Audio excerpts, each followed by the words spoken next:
కరెక్ట్గా BSNL support దొరికినట్టయితే BSNL old వైజ్లో బాగా scope వెళ్ళేది, అంటే రీచ్ అయితే ఓల్డ్ వైజ్ పరంగా మొత్తంగా రీచ్ అవుతే స్కోప్ అయితే ఉండేది. బట్ బిఎస్ఎన్ఎల్ కొన్ని కారణాల వల్ల బిఎస్ఎన్ఎల్ ఆగిపోయింది. ఎంత స్ట్రాటజీ పే చేసి ఆ టైంలోనే అంత భూమిలో ఉందో ఆలోచించండి. ఇప్పటికైనా కానీ బిఎస్ఎన్ఎల్ కంబ్యాక్ అయితే జియో ఓడికి లేదా ఎయిర్టెల్ ఓడికి ఖచ్చితంగా చుక్కలు అయితే చూపిస్తుంది.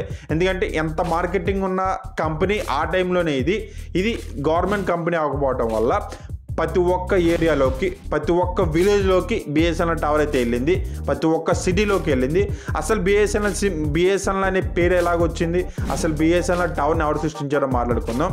మన మార్కెట్లో బ్రిటిష్ వాళ్ళు ఉన్న సమయంలో బ్రిటిష్ వాళ్ళు ఫోన్ మాట్లాడుకుంటాకి 1851లో బ్రిటిష్ వాళ్ళు ఉన్నప్పుడు మన మార్కెట్లోకి అయితే బిఎస్ఎన్ఎల్ అయితే తీసుకొచ్చారు. బిఎస్ఎన్ఎల్ పేరుతో అయితే తీసుకురాలేదు, ఏదో ఒక ర్యాండమ్ పేరుతో మన మార్కెట్లోకి అయితే లాంచ్ చేశారు. వాళ్ళు ఫోన్ మాట్లాడుకుంటాకి పూణే నుంచి ఢిల్లీ దాకా ప్రీ ప్లాన్గా వాళ్ళ లైన్ అయితే వేసుకున్నారు. ఆ లైన్ ఎక్స్చేంజ్ చేసుకుంటే మన స్వాతంత్రం వచ్చిన తర్వాత 1951 నుంచి ప్రతి ఒక్క ఊర్లో బిఎస్ఎన్ఎల్ టవర్ అనేది ఉండాలి అనే ఉద్దేశంతో బిఎస్ఎన్ఎల్ టవర్ని అయితే చాలా వరకు అయితే ఎక్స్చేంజ్ చేశారు. ఆ ఎక్స్చేంజ్ చేసే విధానంలో ప్రతి ఒక్క ఊరికి, ప్రతి ఒక్క చోటకి బిఎస్ఎన్ఎల్ అనేది రీచ్ అయింది.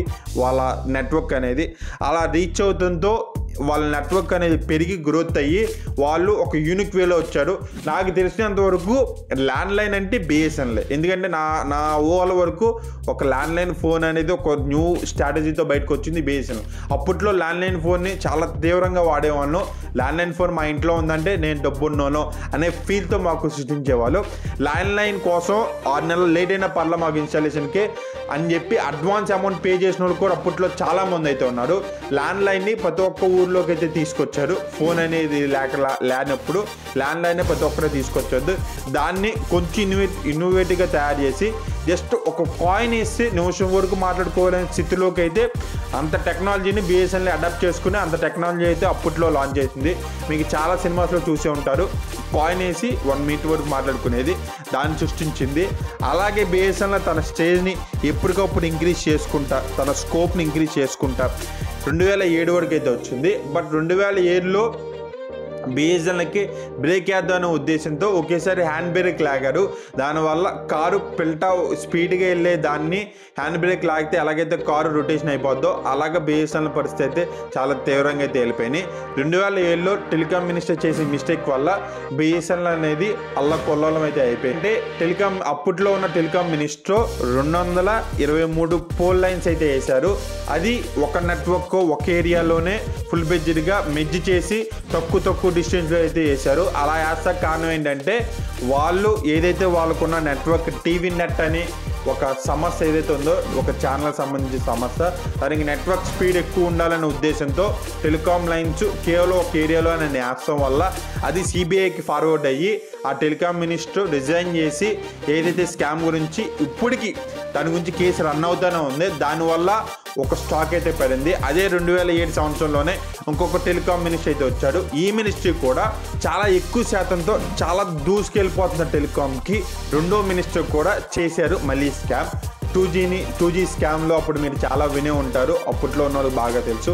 2G స్కామ్ అనే పేరుతో 2Gని కొనేదానికి ఎవరైతే తక్కువ రేంజ్ ఉన్నారో వాళ్ళకే ఎక్కువగా 2Gని ప్రొవైడ్ చేస్తాకి కొన్ని ఏరియాల్లోనే ఒక ఏరియాలో అంటే ఓవరాల్గా 2Gని టెస్ట్ చేద్దామనే ఉద్దేశంతో ప్రతి ఒక్కటి ఒక్కొక్క ఏరియాలో ఇమ్మంటే వాళ్ళు ఆయన కూడా ఇంటెన్షనల్గా కూడా ఒక్క చోటే 2G నెట్వర్క్ని అయితే బాగా ప్రొవైడ్ చేశారు. దానివల్ల ఆయన్ని కూడా తీసేశారు. ఇలాగైతే కష్టం, ఇలాగైతే కరెక్ట్ కాదని ఉద్దేశంతో గవర్నమెంట్ ప్రతి ఒక్కరికి నేను టెండర్ ప్రొవైడ్ చేస్తాను జెన్యూన్ క్యాండిడేట్లకి అనే ఉద్దేశంతో అక్కడ బిఎస్ఎన్ఎల్కి అయితే స్టాప్ పడింది. అపోజ్ ఇప్పుడు దాకా ఇన్ని సంవత్సరాలు పెట్టి బిఎస్ఎన్ఎల్ లాక్ వస్తుంది, గవర్నమెంట్ ఇన్వెస్ట్ చేయలేదంటే గవర్నమెంట్ ఇప్పుడు దాకా 3,000 కోట్లు బిఎస్ఎన్ఎల్ బతికేస్తాకి ఇన్వెస్ట్మెంట్ ఇచ్చేసిన అమౌంట్ రాదనే ఉద్దేశంతో వాళ్ళకి తెలిసిన 3,000 కోట్లు గవర్నమెంట్ అయితే ఎప్పటికప్పుడు ప్రొవైడ్ చేస్తాను ఉండే. అప్పుడు కాంగ్రెస్ గవర్నమెంట్లో జరిగిన స్కామ్ నుంచి ఇప్పుడు మోడీ గవర్నమెంట్ వరకు దాన్ని బతికేస్తాక ప్రయత్నిస్తూనే ఉంది, బట్ రీచ్ అవ్వట్లేదు. బట్ ఇప్పుడు కానీ బిఎస్ఎన్ఎల్ స్కోప్ మన అందరి మధ్యలోకి అయితే రాబోతుంది. టాటా ఆయన ఎప్పుడైతే బిఎస్ఎన్ఎల్లో ఇన్వెస్ట్ చేశారో, ఇన్వెస్ట్ చేసిన కాడ నుంచి ఆయన వెంటనే రియాక్షన్ అయితే తీసుకున్నాడు. అండ్ రియాక్షన్ కూడా ఆయన ఇన్వెస్ట్ చేస్తే మెయిన్ కారణం ఏంటంటే ఇంకా ఇప్పటికీ విలేజ్ల్లో బిఎస్ఎన్ఎల్ అయితే వాడుతున్నారు. ఆ బిఎస్ఎన్ఎల్లో వాడుతున్నారు కాబట్టి దాన్ని యూజ్ చేసుకుని ఇప్పుడు మన మార్కెట్లోకి అయితే రాబోతున్నారు. ఈ 4Gని అయితే ఇప్పుడు వేసే లైన్ ద్వారా 2024 కల్లా 24 ఎడ్జ్ కల్లా 4G నెట్వర్క్ని అయితే అందరికీ ప్రొవైడ్ చేస్తానని చెప్తున్నారు. 2025 కల్లా 5Gని అయితే ఖచ్చితంగా ఈ 4G నెట్వర్క్ ద్వారానే అప్గ్రేడ్ చేసి 4G నెట్వర్క్ వైర్ ద్వారానే 5Gని కూడా మీకు అందిస్తానని అయితే చెప్తున్నారు. సో టాటా వాళ్ళు ఒకసారి డిసైడ్ అయ్యారంటే వారు వన్ సైడ్ అయినట్టే. మార్కెట్లో కూడా మన పాస్ట్లో కార్స్ పరంగా జరిగిన చాలా ఇన్సిడెంట్స్ అయితే ఉన్నాయి కదా టాటా కార్స్ గురించి. సో చాలా ఇంట్రెస్టింగ్ స్టోరీ. మీరు ఇంట్రెస్ట్ ఉంటే కింద కామెంట్స్లో కామెంట్ చేయండి. ఖచ్చితంగా టాటాకి సంబంధించి స్కోప్ అయితే నేను వీడియో అయితే చేసి పెడతాను. సో వాళ్ళు ఇప్పుడు ఇన్వెస్ట్ చేస్తాం వల్ల ఇప్పుడు బిఎస్ఎన్ఎల్ షేర్ అనేది ₹43 ₹24 ఉన్న షేర్ ఇప్పుడు దాదాపు 74 రూపాయలకి అయితే పెరిగింది. ఈ 2 రోజుల్లోనే ఎంత స్కోప్ వచ్చిందో చూడండి. ఖచ్చితంగా ఇప్పుడు నెట్వర్క్ ప్రతి ఒక్కరు నెట్వర్క్ మారుతున్నారు. ఈ నెట్వర్క్ మారుతున్నట్టే వాళ్ళు ఎప్పటికప్పుడు స్పీడప్ అయి ఉంటే తప్ప మళ్ళీ బిఎస్ఎన్ఎల్ పడిపోయే ఛాన్స్ అయితే ఉంది. బట్ ఇదే స్ట్రక్చర్ని మెయింటైన్ చేసుకుంటా ఇంకా కాల్ సెంటర్ పరంగా లేదంటే నెట్వర్క్ పరంగా బిఎస్ఎన్ఎల్ టవర్స్ అయితే పాతేనో అన్నింటినీ మళ్ళీ రీఫ్రెష్ చేసుకుంటూ చేస్తే ఖచ్చితంగా మనకు బిఎస్ఎన్ఎల్ అనేది ఫ్యూచర్లో మనం చూడొచ్చు. సో మీరేమనుకుంటున్నారు? మన బిఎస్ఎన్ఎల్ మళ్ళీ కంబ్యాక్ అయిద్దా? మళ్ళీ కంబ్యాక్ అయితే ఇప్పుడైతే ఏదైతే జియో ఎయిర్టెల్ ఉందో అన్నీ పడిపోతాయి అని మీరు అనుకుంటున్నారో అనుకోవట్లేదా? కింద కామెంట్స్లో ఖచ్చితంగా కామెంట్ చేయండి. వీడియో నచ్చితే లైక్ చేయండి. ఇలాంటి వీడియోస్ మళ్ళీ కావాలంటే సబ్స్క్రైబ్ చేయండి. కొంచెం మా కష్టానికి మీరు చేసే కామెంట్ పెట్టి మాకు రీచ్ అయితే ఉంటుంది. ఖచ్చితంగా మీరు ఏ సిమ్ వాడుతున్నారో కామెంట్ చేయండి, నేను తెలుసుకోవాలనుకుంటున్నాను. So do comment. See you next video. Bye by.